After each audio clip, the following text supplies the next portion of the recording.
pressure, or is that unfounded? I came in on the tail end of the discussion, but I don't see any reason why we wouldn't be comparing water pressures to Yeah. other areas. I had some Oh, discussion. I'm sorry, I didn't even That's see right. you were here. Discussion about this yesterday, and they have the third test that they're gonna do today to see where they are. I think there were some early concerns with where the system was and where the demands were. It was mentioned like Purdue, that they wanted to try to do these tests at night that have less influence on the public and on industrial activity.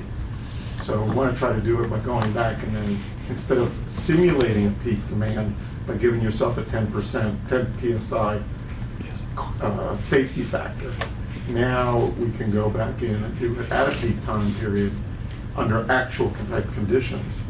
And then it would be more reflective of actual conditions rather than trying to simulate it at night.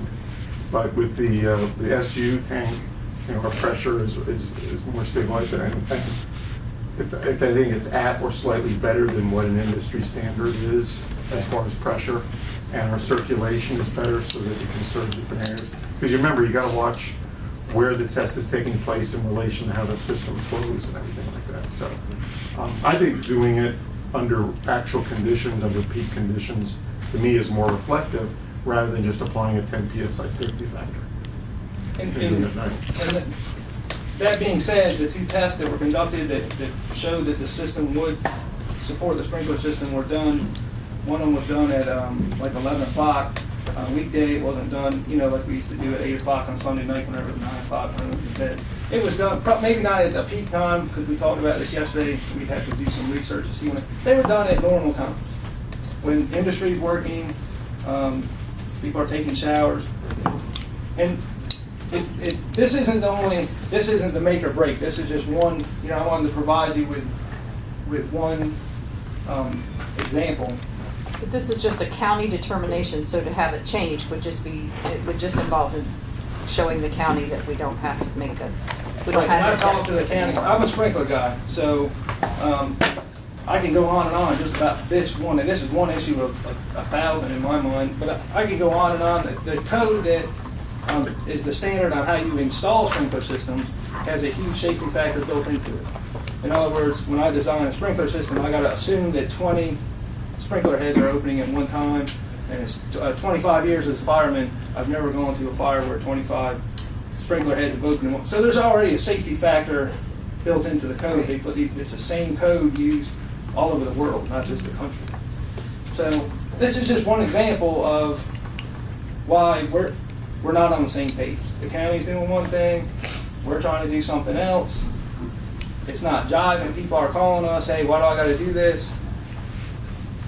You got to call the county. We're building in the city, so I'm asking you, firefighter or lieutenant colonel. The other thing it's an example of is that we don't control our own destiny. I mean, in this particular case, it's a city building, and we're struggling to even get our needs met because as representative of the city, we ought to be able to have a little bit of say in it. And I'm not saying that we can argue all day the efficacy of the rule to have a buffer based on that, but at the end of the day, this is the reality we're living in. Right, but the fact that other communities don't have it and we do, and the effect on our competitiveness is another huge issue. Well, and really, we have the code that is to be applied. What we do is we share staff resources with the county. It's not that we have given up the authority to make the determination of what the standard should be. That's why we have the code. We share the resource with the county, and they're supposed to apply. They're not supposed to make law, which is what that does. That's what happened. That's what we had to. I believe me. I've approached the county. I said, "Can we talk about it?" No, it is what it is.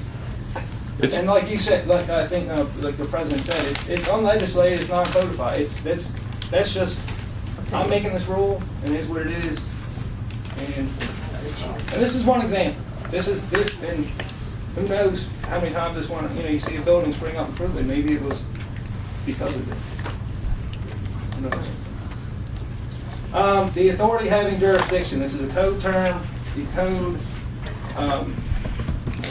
gives all the authority that I talked about earlier for inspections and plan reviews and everything. That's the official city code makes the authority having jurisdiction is the director of BPI, Mr. Holland. It's specialized. I think it came to the fire department a few years ago, 10, 15 years ago maybe. I saw some old memos. He wanted us to do it back then. This is specialized. It's not for me. You guys should do it. At the time, we weren't prepared for that, so we said no. So we went to the county. By not enforcing our code, the county has to. And if the county stopped enforcing it, then the state would have to. So through a gentleman's agreement with the county just kind of enforces the code. Kind of does. Kind of. We'll get to that. Okay. I like where you went. So, I understand a few years back I fell into this, and it took me a while to figure out just how all this works. But from what I can understand and what I know to be so now, the County Fire Protection Division does the plan reviews for everything inside a building. So the doors, the sprinkler system, the alarm system, you name it. They charge a fee, 60% of the building permit fee. That's so if I go get a building permit, spend $1,000, and I got to pay $600 to the county. However, the county does not review city-specific code requirements. Fire lanes, Knox boxes. I beat my head on the wall all week long over Knox boxes, but I digress. But they don't do city-specific codes. Instead, they say, hey, you guys handle outside stuff. Well, almost sounds like that would work good. However, the sprinkler systems have fire department connections, and we'd like to be able to get to them to use them, and 9 times out of 10 we can't, but that's a sprinkler thing, that's an inside thing, so they do that. We don't have any say in that. It's problematic. Again, I said that this, I got ahead of myself. We do the exterior stuff, so I get a set of plans. I do a full plan review because I'm a plan reviewer and I like to keep sharp at it, but I only make, for the most part, I only make comments on things like Knox boxes and fire lanes. So I'll look at the plan, the site plan, and say these fire lanes, it might need another fire hydrant somewhere. That everything needs a Knox box. So I'll make those comments. Now there are times where I'll see something big. I'll see a big problem, and I'll make that. I'll add that to my comment sheet. But again, it's another point of confusion. I don't know if it's in just this plan, but I don't know if it's in here with the new apartments on Fitzwater Street. The plan review is done. They say you need a Knox box. I went in there to put the keys in. The Knox box is a vault that we put on the outside of buildings so we can get in. Went in there to lock the keys for the building in the Knox box, and they did a beautiful job installing it inside the building. So You have to break the door down to get to the Knox I box. told the contractor, I said, this is awesome, this is a nice installation, but we're gonna have to break the door down to get to the box, and he realized that was problematic. Whereas if we had been involved with watching this building as it was being built, if we were doing our inspections, I would hope that we would have caught that. Now there's residents in the building, and we can't get in it. But we'll get in it, but we're gonna do some damage. This is the first time he's seen one of those, I asked him that, he seemed familiar with them, but he said that that's where someone told him, but he said the fire marshal, I don't know who he meant. State or county, River's Edge. River's Edge. Yeah, would you have called in? Again, I'm going to show you a couple examples. Like I said, I do a full plan review. Some plans, I can spend easily 4 or 5 hours sitting at a table in my office reviewing plans. Cracker Barrel was a long one. I think I might have 7 or 8 hours just even doing that. And I find things sometimes, and I'm going to show you some examples where the system didn't work. Hammerton Manor Apartments. This is a nightmare for everyone. State Fire Marshal, County Fire Marshal, Fire Department, and residents. It's the nightmare for them. I don't think they know exists. Sometime a few years back, they submitted a plan, they pulled a permit to enclose the stairwells. These glass enclosures, the buildings, it wasn't built with that, it was an open stairwell. When the building was built, there was a rated fire door on each landing for the hallway. That was code, it's still a code. When they submitted their plans to pull the permit, it indicated that they were taking these fire doors off. And it was approved. Now I get promoted and I start doing my fire prevention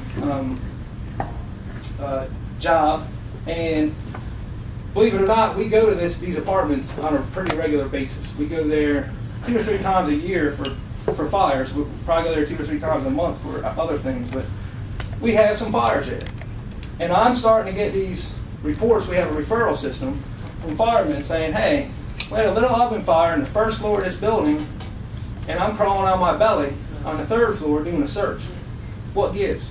I don't know the code. You know the code. So I look, I went over there and looked and said, this is all wrong.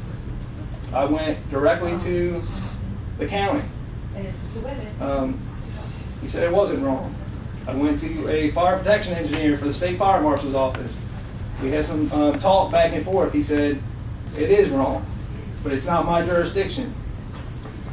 In the meantime, I promise, I can put you on my email chain. I'm getting these referrals on a regular basis. Why am I crawling on the 2nd floor of this apartment complex when there's a dryer fire in the laundry room in the basement? Luckily, these calls have come in at 11 o'clock in the morning, 3 o'clock in the afternoon, 5 o'clock on a Saturday, and every fireman that's giving me a referral, they said, if this happens at 3 o'clock in the morning, CNN's coming down. It's going to be a problem. So this is such a problem, I brought an inspector from the state fire marshal's office with me to look at this, and she said, I'm not allowed here. I'll get in trouble if my boss knows I'm here. He doesn't want us attached to this. We can come here and investigate the cause of a fire. I'm not allowed to do any code enforcement things here because we do not want to be attached to this. We have federal code that covers this, do we not? A state code. I thought the feds got into this because of the, Well, they do have, yes, they do have, like HUD. It's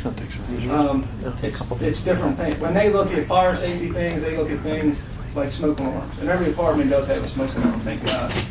But there's no alarm system in this building. There's no general alarm system, so. right. If you don't have batteries, you don't have the smoke alarm. Right, exactly. It's an example. This is an example of something that's been going on for a while. This is the new building that we built down at the zoo, the animal health clinic. Have you guys been out there to council? Did you guys go out like Yes. ribbon cutting or something? Yeah. This is about, the back of that's about, 3 or 4 feet above grade from the front of it. And if you can't really tell, that our closest access for the fire engines is on this side of the building, and this is the fire department connection. So if that building catches on fire and we need to get a hose, that's where we got to get it to. So we have to go over a loading dock, around some trees. It's not compliant with the code. The code calls for that fire department connection to be at the closest point of fire department access. This is the types of things we're up against. It's real world for us.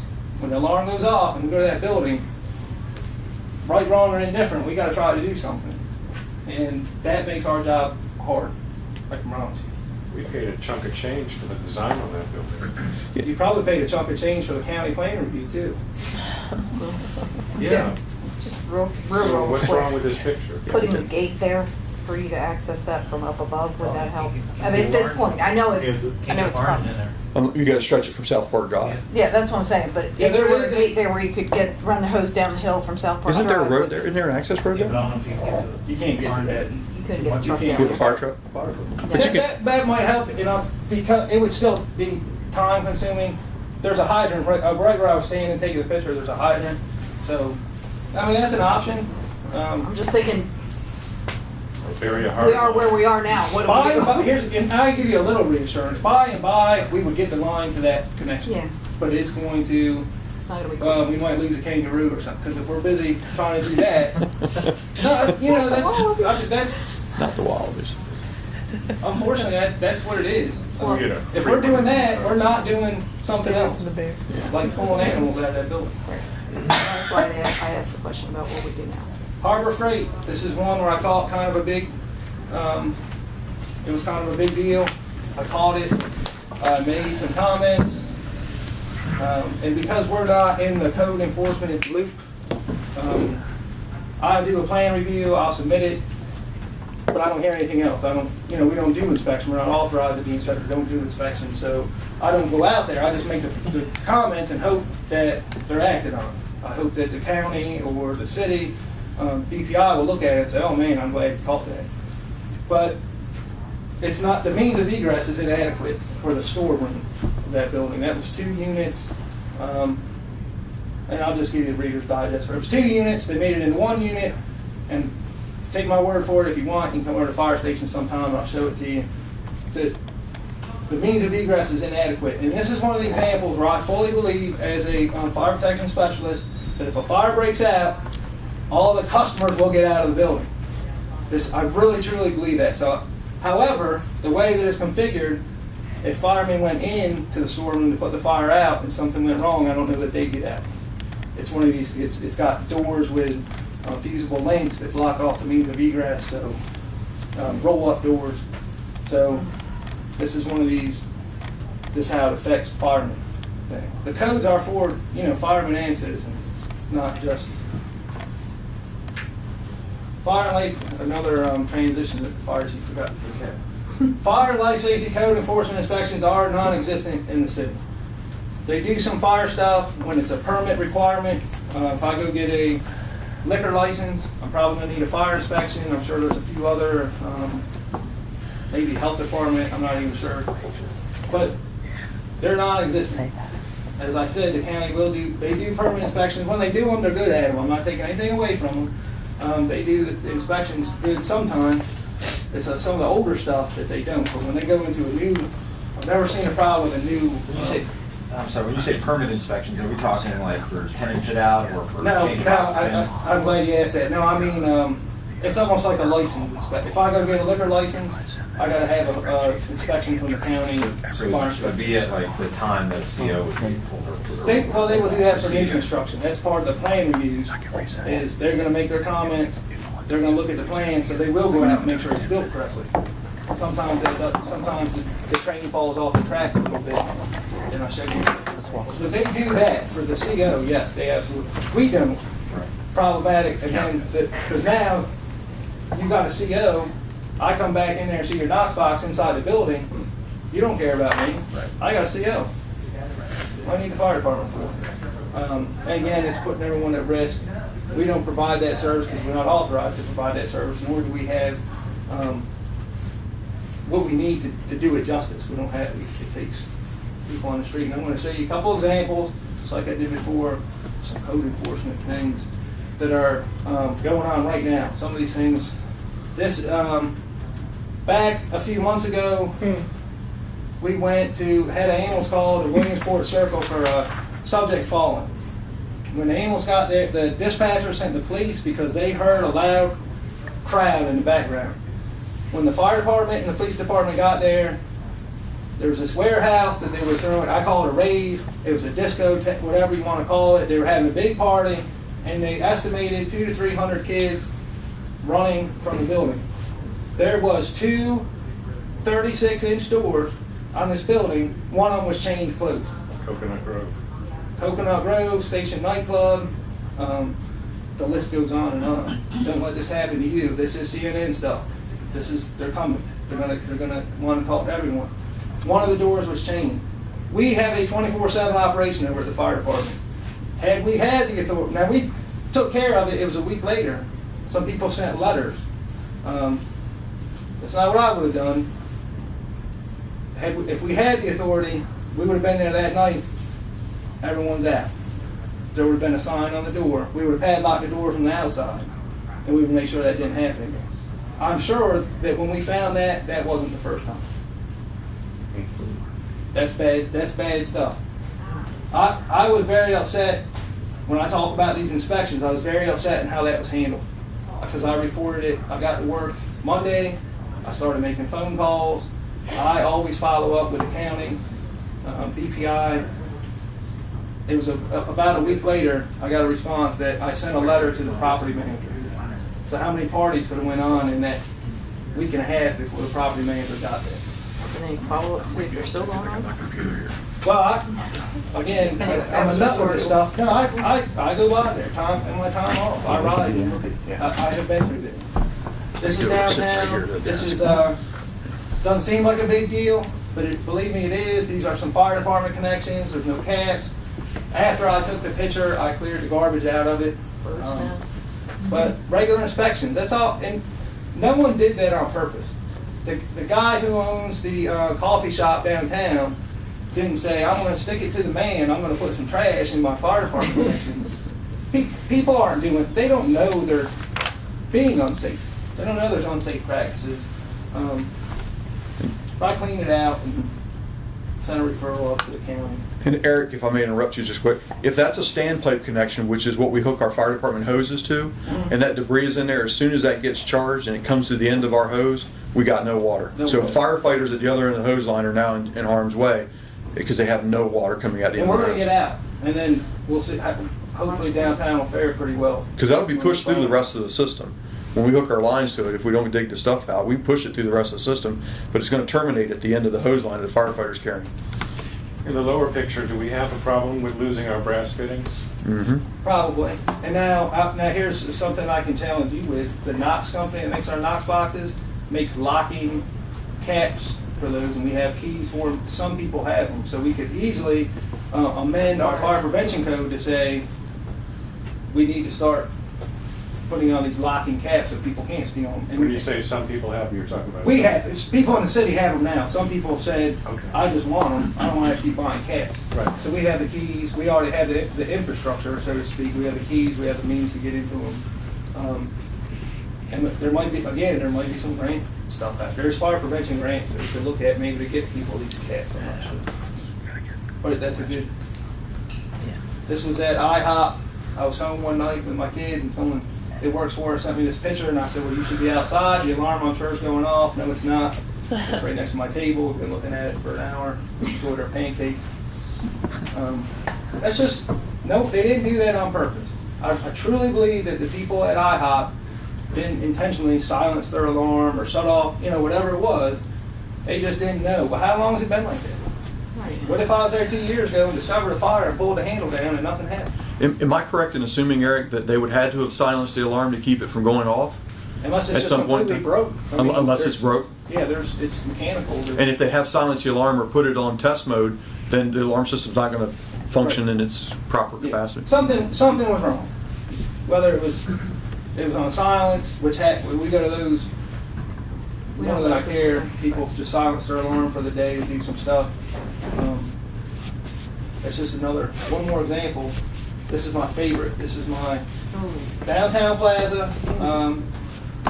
This is the third floor. The building's occupied on the first floor. There's some lawyers' offices. It's the old Hess building, which I understand was just sold. This building was fully sprinklered. From what I understand, the Hess, whoever owned Hess, was scared to death of fire, so the building was fully sprinkled. It was in the cock loft. There's sprinklers everywhere. However, back in the 90s, long after it was a Hess building, the pipes froze on the third floor and broke. We went there, opened the door, water was running out. They installed a valve in between the second floor and the third floor and shut the water off, and this has been like that since the 90s. It's giving me heartburn. This is what keeps me up at night. This and other things. So I tried to work through our partnerships with the county. I tried to work to get this rectified. The county fire inspector assured me, Eric, we have made that building safe. I want to meet you out there tomorrow. You'll see that even without the sprinkler system, the third floor is safe. He said we can put fire doors on the third floor landing. There's nothing combustible in the third floor. It's good to go. Well, Fuse boxes. wood is combustible. It's wood frame. Lightning strikes it, it's going to light off. When I met the inspector out there, and again, I'm not really trying to throw anyone under the bus, but I want you to know that there is a problem. When I went out there to meet him, I said, let's go, let's take a look, make me feel comfortable. We walked up the stairs, the fire doors were both wide open. There's no closers on them. That's not safe. There was a mattress by a window. There was a burn spot on the floor. I'm making an assumption that someone was squatting in there. Maybe they were cooking their SpaghettiOs or whatever it was. So it wasn't safe. In fact, we walked on the way out when we were to the occupied floor, which is beautiful. It looks real nice. I wanted to go out to the front to check on the Knox box. We hit a door. The inspector that was giving me a tour ran into the door. The door was deadbolted shut with a key deadbolt, and it had an exit sign above it. That was one of the means of egress for the lawyers' offices, and it was blocked. So he was a little embarrassed that he brought me out there. He said, "Look, I've heard your heartache. Let me bring you out here." He brought me out there, and this is some of the stuff. This is my son here. Very proud of him. But we went out after a soccer game. We went out to I think it's Lido Pizza, and just little things. Change machine. They didn't do it on purpose. They didn't do it on purpose. But if someone from the city was coming along every year, hey, I'm here for your annual fire safety inspection. Let's move that change machine over. I'll help you. How about that? Or have the authority to do it when you see those things, Well, I whether it's did it. inspection or not. I did it. Yeah, As sometimes, firemen, we have a lot of perceived authority. Yeah. When I walk out there and say, I'm a lieutenant with the fire department, that's unsafe, can I help you move it? They said, fire department, but if If they said no, you wouldn't. just said no, well, That's I'm fine. gonna be mad at you. What is somebody thinking when they do that? They're not. They're not, but you know that that's wrong, and I know that's wrong, but I don't think that business owners, industrialists, I don't believe these people are out violating codes on purpose. I look at inspection as a harsh term. I look at it as a time to educate people. Hey, you can't block the door. I'll help you move it. Let's get it done. So, Lieutenant and Chief, in the interest of time, we've got to hear Department of Public Works today too, so. You want to get your yeah, last I'll finish, section? if it's okay with you, Mr. President, I'll And I'm finish up. sure we're gonna have some questions. So, I've got it. I'm long-winded. I No, apologize. you're fine. Eric, As you can tell, Yeah. Lieutenant Kramer is Passionate. very passionate about fire and life safety and fire prevention code. Understandable, this is Um, important. But why is change needed? This is a diagram of the total encapsulation of fire prevention code enforcement program. It includes all four of these things, not just one of them, but all four of them. And all of these things are what we're talking about today. So we believe that in engaging in this initiative, that we will be able to enhance economy and efficiency of government for the various reasons listed above. You have a printed copy of this presentation as I'm streaming through this very rapidly. I would hope that you would take the time to review what we're missing. But understand this, we believe that it supports the city's mission. We know that it improves public safety. We know that it's the first step in providing for that safety, but enforcement of the city's fire prevention code by city representatives is the part that's missing. These are the goals. So what's the value-added benefit? Real quickly, this is what I'm going to what I want you to focus on as the end message, and that is the dollars and cents of the request. I think it's going to be important for us to talk about that. But understand that the purpose of the code is, here are the target groups that we're trying to protect: the citizens at large and the fire and EMS safety personnel. As we know, preventing fires is much more inexpensive than responding to fires. This particular fire was one that's no longer on the tax rolls, just because it was a non-conforming use business. It burned to the ground, and we injured a firefighter and a civilian on top of it. This was the state building. It will help us decrease our ISO rating and our insurance costs to our citizens and if we are able to do this, because they now give us credit for it.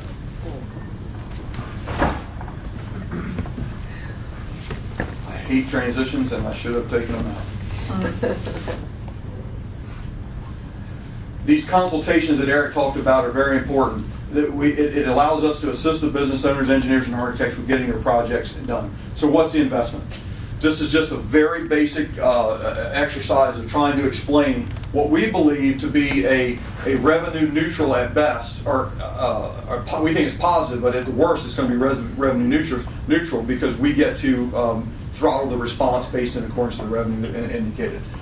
Just a very, and this pointer doesn't work on the television, so if you don't mind, I'll stand in front of it. Just taking a very conservative approach to what the county's posted and revenue from fire inspections and code enforcement is. We believe that the $222,000 is a conservative cost of revenue, or receipt of revenue. we won't know for sure until we start looking at our own revenue and we start looking at it. But what I can tell you is we will not engage in a revenue negative position because that's just not what we're supposed to do.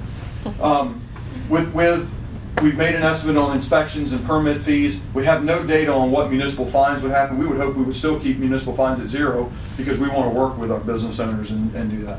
A one-time, at this point, a one-time capital expenditure and then ongoing personnel services, we still believe that the project we're asking to do is net revenue positive. Not very much, but at least it's not revenue negative.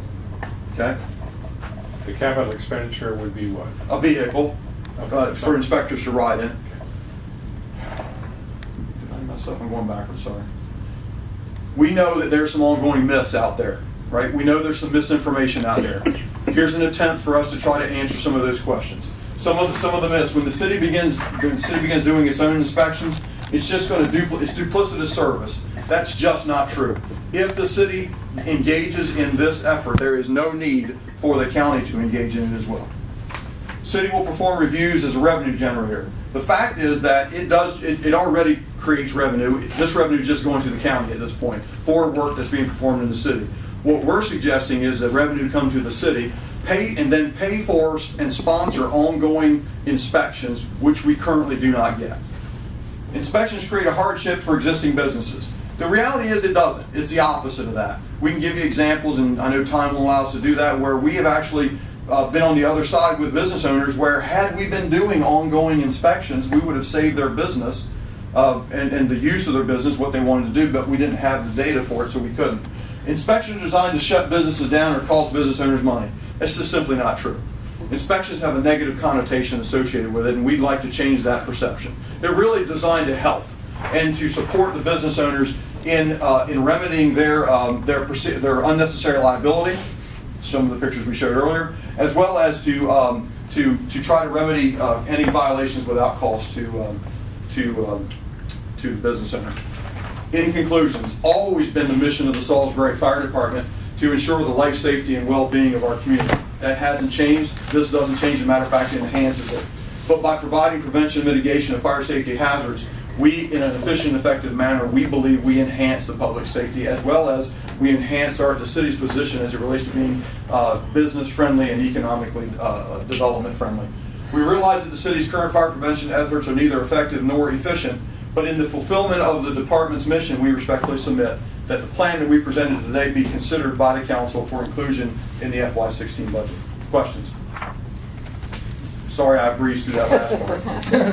I haven't even heard it all yet. It's still It's headed that way. Yeah. If not, I appreciate the council's time. I know that it... Chief, I do have a question. At the moment when a plan is reviewed, at plan review, the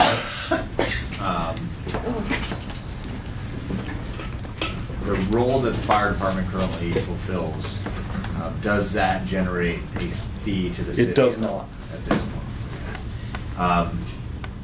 So the gentleman's agreement that we talked about, this sort of delegation of authority away from BPI to the county fire inspector, that actually has a real cost associated with it.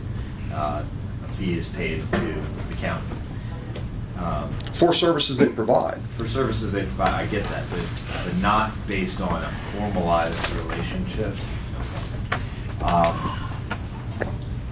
Why would BPI not be an appropriate place for this activity to exist other than subject matter expertise? I think that is the answer. Okay, I mean, but I guess what I'm trying to think that if I'm the business owner and I want to open a business in the city of Salisbury, build this building, I know I've got to go to BPI, right? Mm-hmm.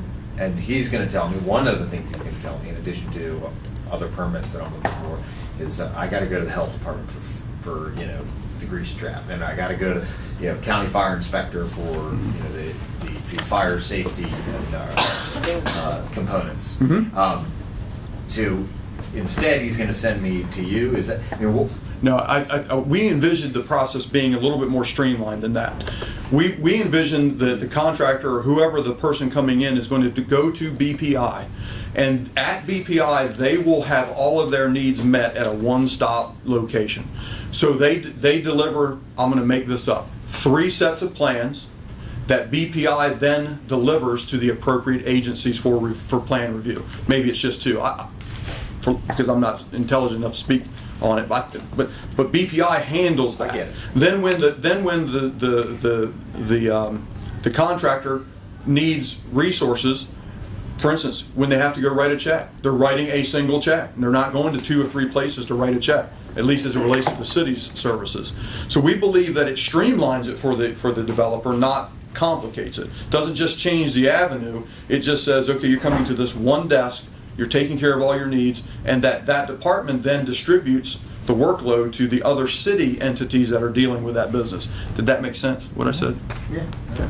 That's what I envision of it. Well, I think you're speaking to something much larger that should probably happen, which is one stop associated with development in general. Not just plan review, but one stop, period, which I think is something we should aspire to. Inspection and reinspection, so I'm guessing we're mostly talking about, this is not consultation, that's a separate category. That's correct. So inspection and reinspection, it sounds to me like would be done at a time when in an existing building, a tenant fit out occurs or a change of occupancy occurs, something like that, right? Yes. There's something to trigger that inspection. Yes. We also, I'm sorry, I didn't mean to cut you off, Chief. We also have, we've developed, we took an inventory of every business in the city, and we developed an inspection model to get the occupancies inspected, whether they pull a permit or not. So there would be a periodic Yes. inspection Yep. as well? Some businesses would, hopefully would be able to get everything done every 3 years. Some things would be every year, assembly occupancies. High hazard Yeah, occupancy. anything with a lot of people in it, we'll Okay. probably check those every year, but some things, like the neighborhood coffee shop, he's probably only gonna see us once every 2 or 3 years. And if there's no fee associated with that, we're just gonna send a letter and say, hey, it's been 2 years or 3 years, it's time, and we're gonna come by and take a look. Yeah, I think the goal for us would be to, and I think it's realistic at this point to say that our initial inspections really are a 0 fee, because it's something the taxpayers and the tax base are already paying for, in my opinion. Now, re-inspections are a different story.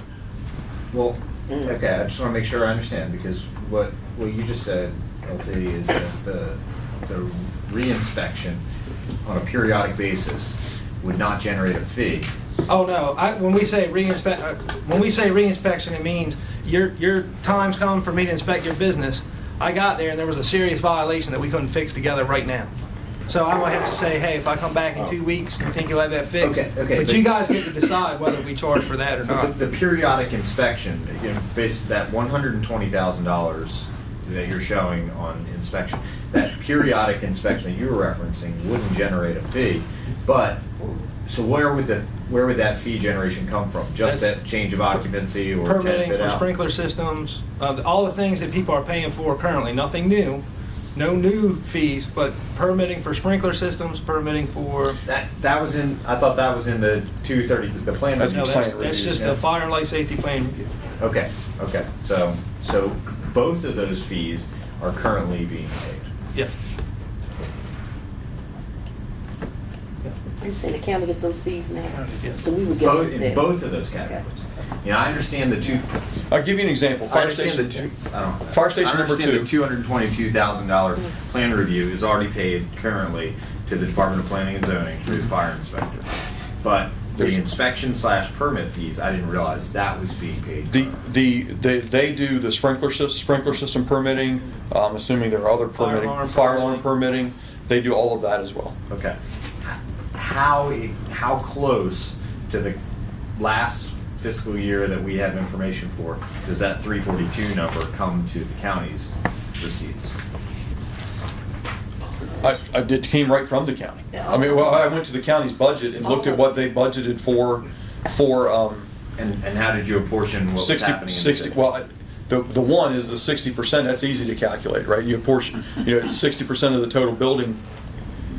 Commercial building permits issued by the city, So that was easy as going down to Bill. Bill and saying, hey, how much commercial permitting did you do last year that required a fire plan review? And it was, I don't know, $1 million, whatever it was. So 60% of that.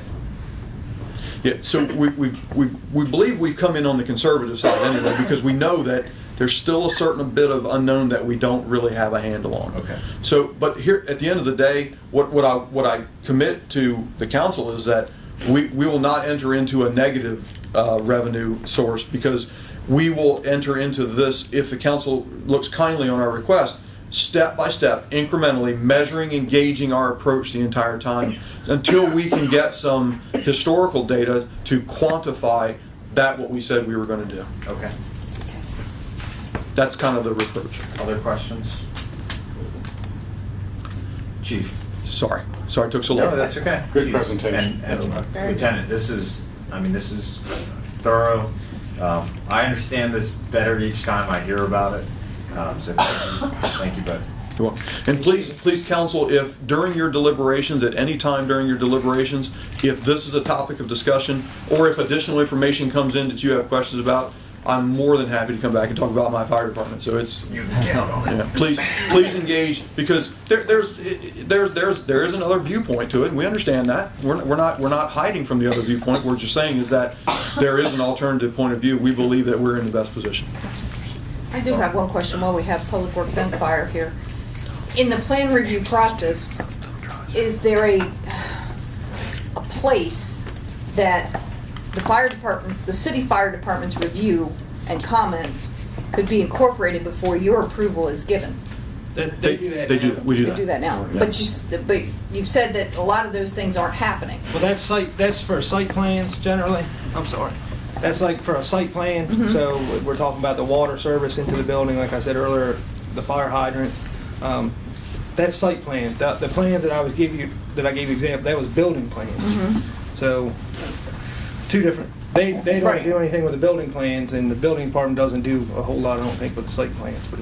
But we have a good relationship with the engineers at Public Works, in that when I submit comments, even sometimes they'll even call me and say, hey, what did you mean when you said this, or what did you, and that stuff usually gets handled. So that's proven that two city departments can do this together and make it work. I mean, am I wrong on that? No. Thank you. Thank you. We appreciate your time. Thank you all. Oh, 6-7. Oh, street sweep, yes. The street sweeping account is moved over to the stormwater utility fund. Keith, you didn't have that sheet on your computer. Would that be good? You're giving that us We to can us. pull it up if we need to. Yeah. When you're ready. I don't know if you can- wanted to. Whenever you. Did you say want to jump to that, Jake, to just talk about the stormwater utilities? No. Or just go next to Come the... back. Let's do general fund Okay. and come back. All right. All right, so that basically, we can jump past that one. Let's go to 32061, which is waste collection disposal. Things to note there is, again, the citywide events, a small increase there in overtime for coverage of events, obviously Saturdays and Sundays. We've asked for that. Additional costs for trash cans, brooms, to help with that. Again, some of that was somewhat related to consideration with the inmates. We have some help with there, but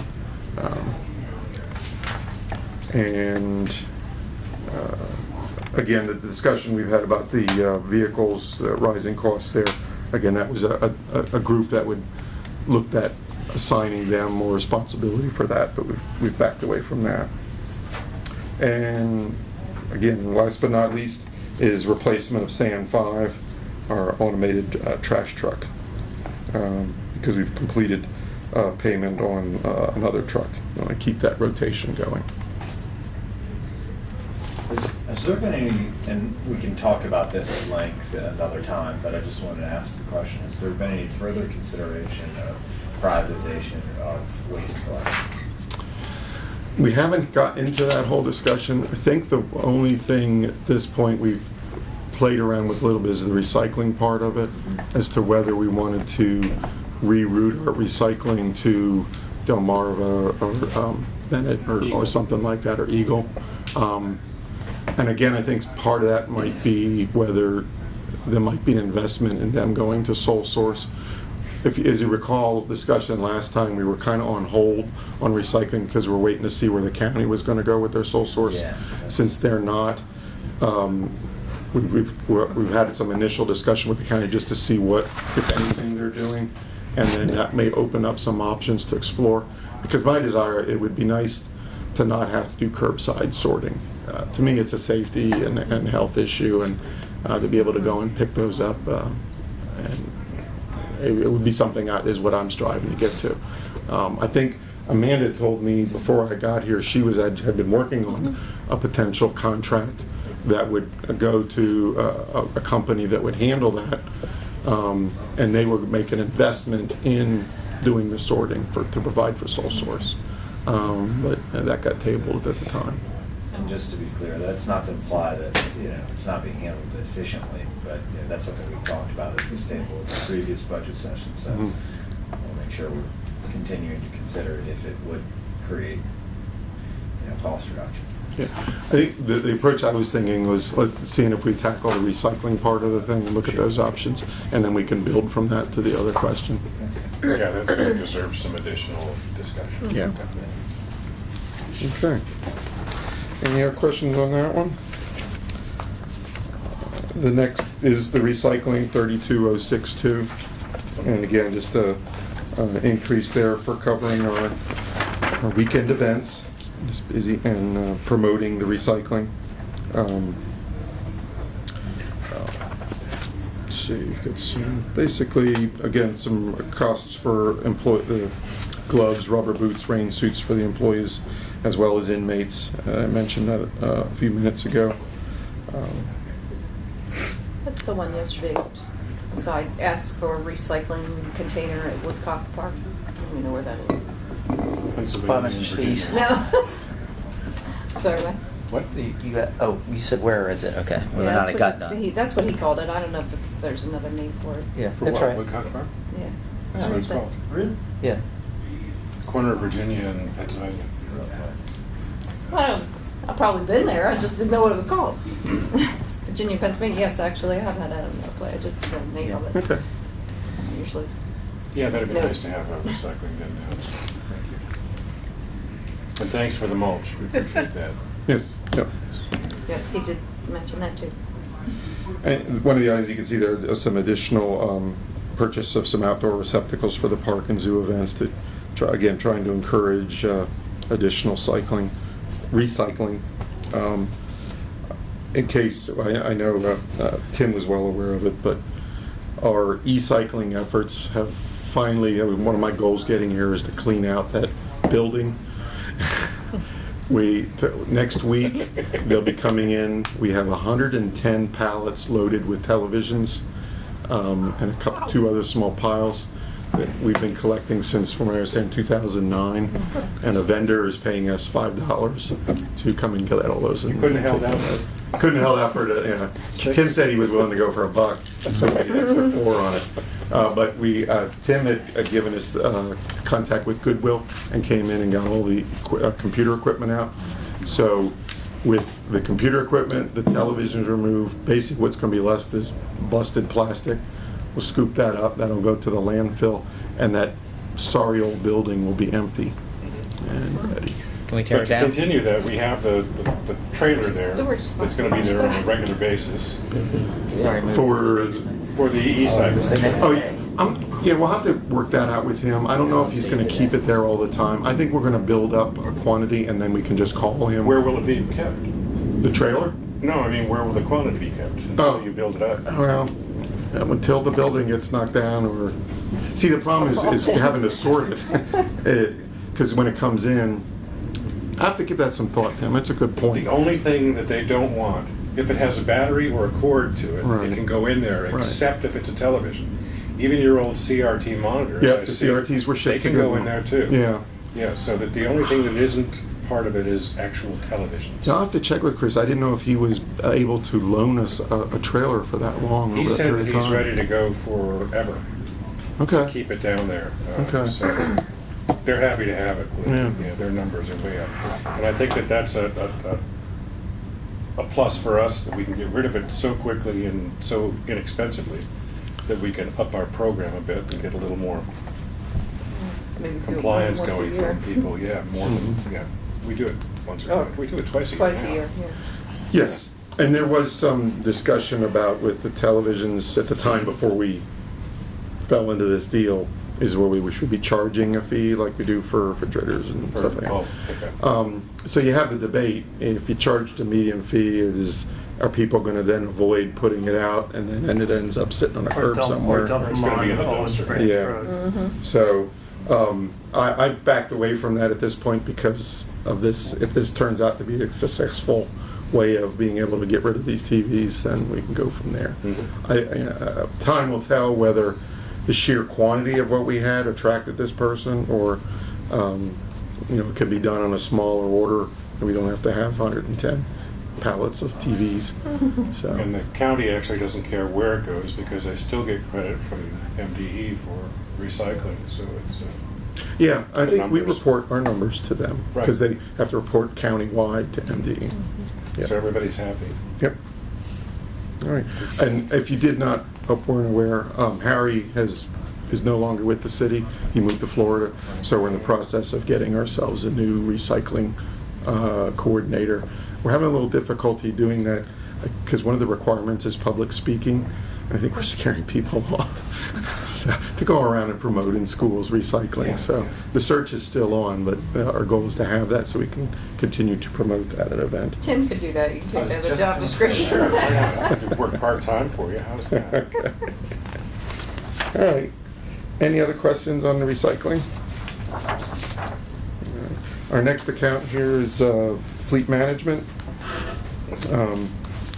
Got some coverage for emergencies and events, slight increases there.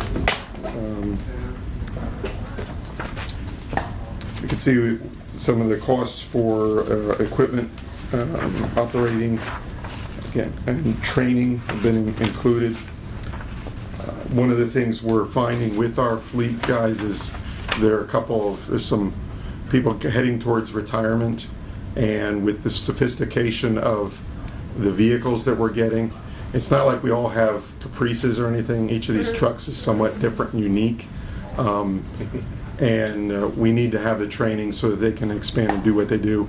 Like the electrical with the sensors and diagnostics and welding, as we note there.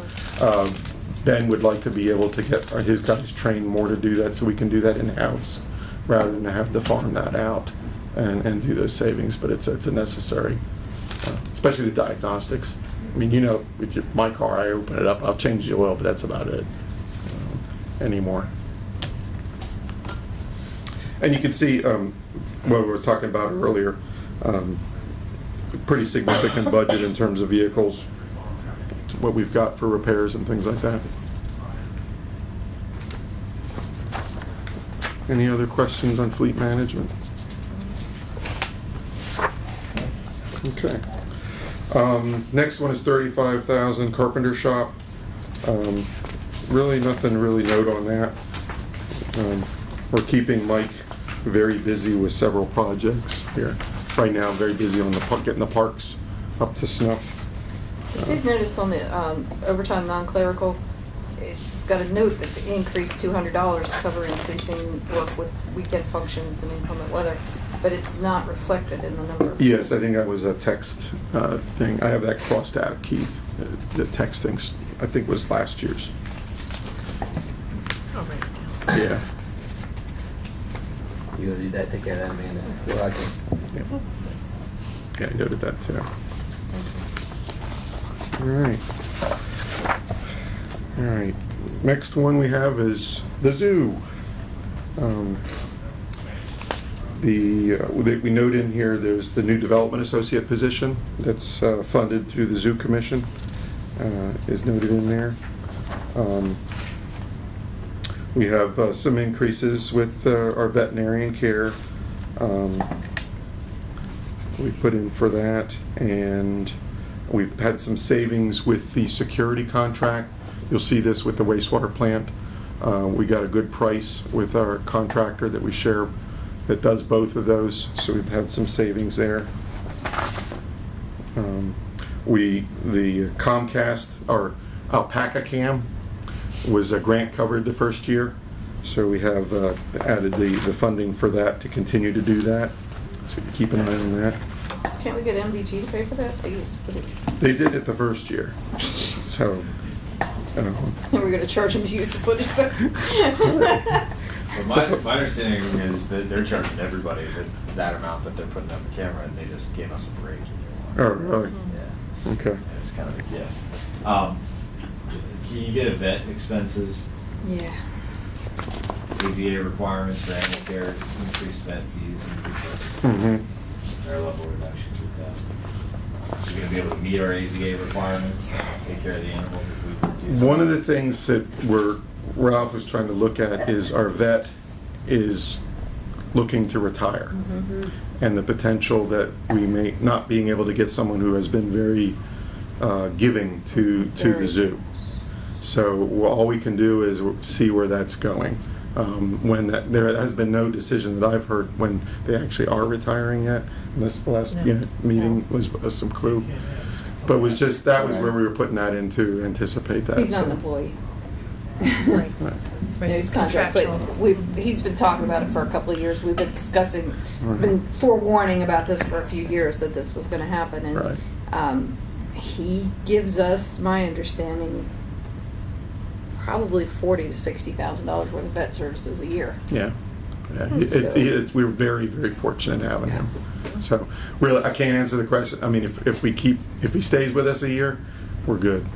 If in the middle of the year he decides to move to Cayman Islands, and we'll have to have a discussion on that. Well, we'll cry a lot, you know. We'll have the little baby bear there, and, you know, pet him and let him melt. Don't cry. Have him cry. So, I think Ralph was saying that we could auction off the baby bear if we had to. What? No, we can't. We don't own them. They're gonna take them anyway. The other thing is we're still playing with coverage on the health facility. There was some confusion last year with the data that was getting to our electrical consultant in terms of estimates, some formulas, and we had to do a transfer this year to cover that. So we're still getting some experience on that, and Ralph's taken some efforts to go through and try to trim that. Can you tell me, 546006 operating, the comment under there confused me. It said increase $1,000 Comcast, not covered by grant any longer, Well, it's payment to Comcast for the webcam. for the webcam. Yeah. Okay, Yeah. that's what that is, Yeah. okay. All right.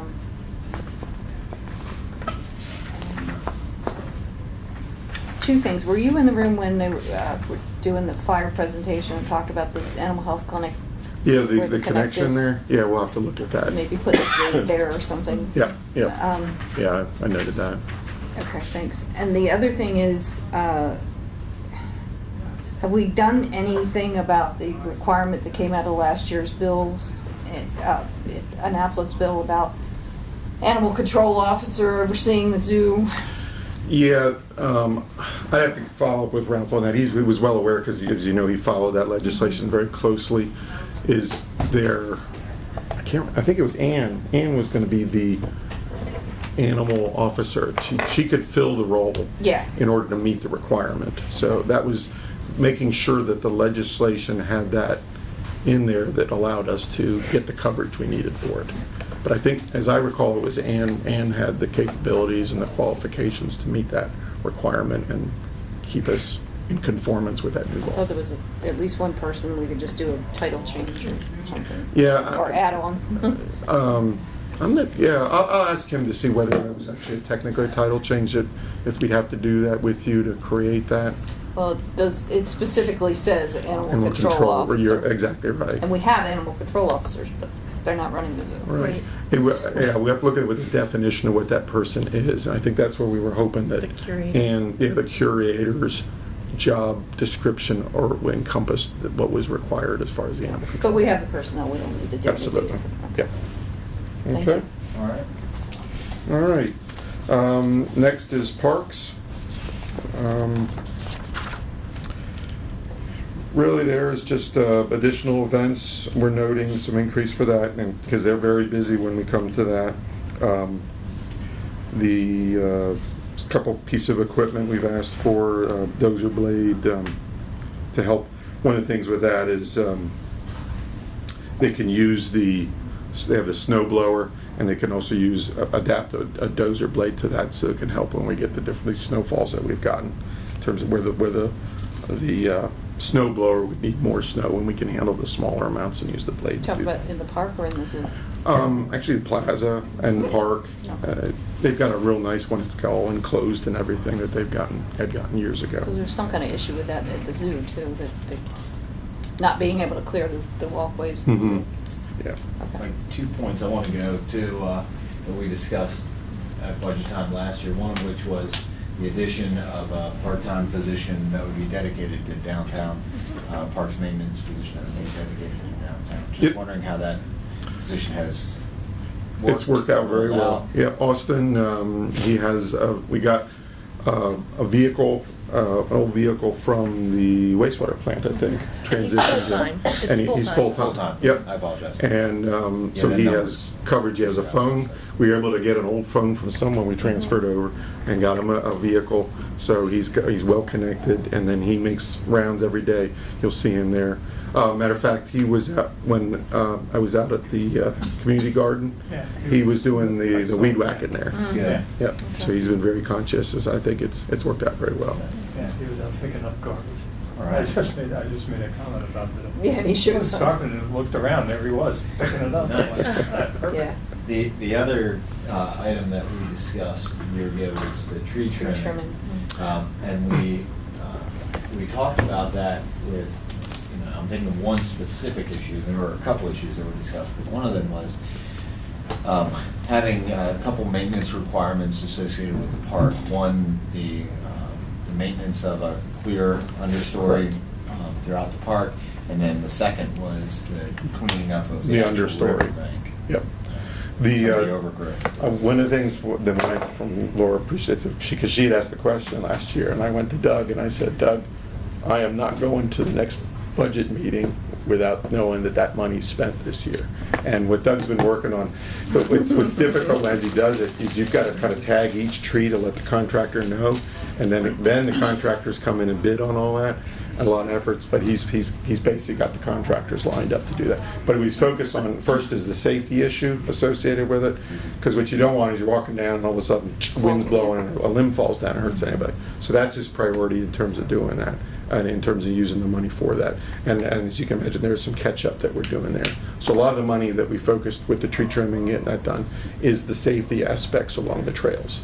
The understory stuff, as you remember, with the effort that was done with Chesapeake Bay Foundation to put the plantings there to preserve for the bank, we're going to have to be a little creative in how we bring that down to provide the site view that you want from a safety standpoint, but still preserve the money that was used for that. And that's a creative thing we're going to have to be working on. But I Talking about the appreciate living you showing- shoreline? Yeah, and it wasn't a It's living not a shoreline, living shoreline. it was a shoreline It's overgrown. erosion protection. There was a grant. It's an overplanted, Yeah. overgrown. It got Oh, yeah, got yeah, out of yeah, control. okay. unplanned. Right. I think I'm making my point.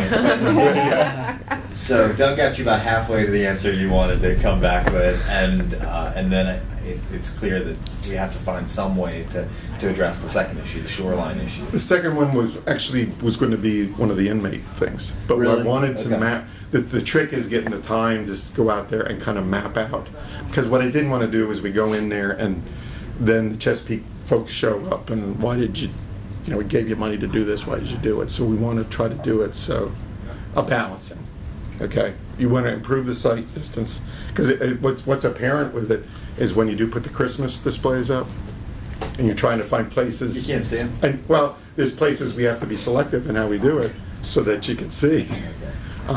So that's one of the goals we want to try to do, is once we get that tree trimming, is we can go and still meet the goals of the stream stabilization, but also improve our from a security standpoint. Yeah, and it's, security's part of it, but the other thing is, those parks function better when you can see other people in it. Yes, So when you that's a can point. see from one side of the river to the other. Yeah. Park Yeah. functions better. So we still need another year of 21,000 in the tree trimming. I'd Is that like- gonna be a standard I would like amount? to keep that up from a safety thing. I think it's one of the other things that we want to look into is there's a lot of increased use with the bike trail, the mountain bike trail, and I think we'll get in some tree trimming up in there in that area as that very mature forest. We've taken a couple trees down there recently, and I'd like to utilize some of the money for doing that. Right now, the focus had been on the paths, the walking paths, but moving up into that area. I mean, the bike group, IMSA, whatever. Simba. Yeah, Simba, that's it. They do a good job policing in terms of the trail, but when it comes to the trees itself, we've had to go in there and when we get a down tree or a low limb or something like that. 'Cause Now, is this only used for the city park, the main city park, or is this for all the parks?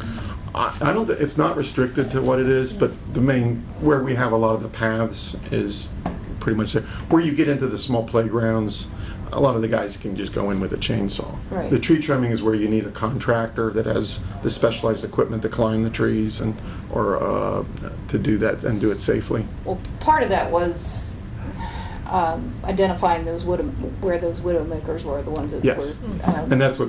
And we had the branch fall. I suspect, it looked healthy, the one at Boundless last night. I suspect somebody was climbing in the tree, broke it Okay. off, but that's what made me wonder if that was, if we were looking at all the trees in all the parks. Oh, yeah, we are doing that. Okay. This is, main focus is getting a contractor that's a specialized tree expert in terms of doing it. And they have the ability to assess the risk a little bit more too, from experience, whether they can get up there and if it's a rotting limb or if the limb's overbearing. I mean, one of the things that we look at is in the city park is the stands of the pine trees. Those are very tall pine trees that are getting up there, and we don't you start worrying about getting a big windstorm coming at some point and losing some. That was a big function of why we went after Forest Lane and took those trees down in the middle there. I mean, just huge trees. And we don't exactly have a good stable soil down in Delmarva. It's sandy. Yes. So I think it's an important part of the budget. All right. Any other questions on parks? Where are we at? Oh, you're 4:30. The only other thing was the Marina, 47,000. The only thing really wanted to note there is the two things, the Marina manager position, which we put in for. As you know, we're about to do a lot of improvements out there. Glenn Lay is a former DNR police officer, and Sean is our part-time dock master. Have done a fantastic job. I don't want to lose them. Glenn's assumed a lot of responsibilities of a manager in terms of his budget. He runs the committee meetings for the Marina Committee, and we wanted to recognize that. And because they were part-time, they weren't getting the previous step increases, so we wanted to bring them up to speed with that. That's not the only place, Keith and Tom, that's not the only place where part-time's not gotten step increases, so, we don't need to mark that right now but maybe we need to make a correction there. Okay. Need to be aware of, Maybe, yeah.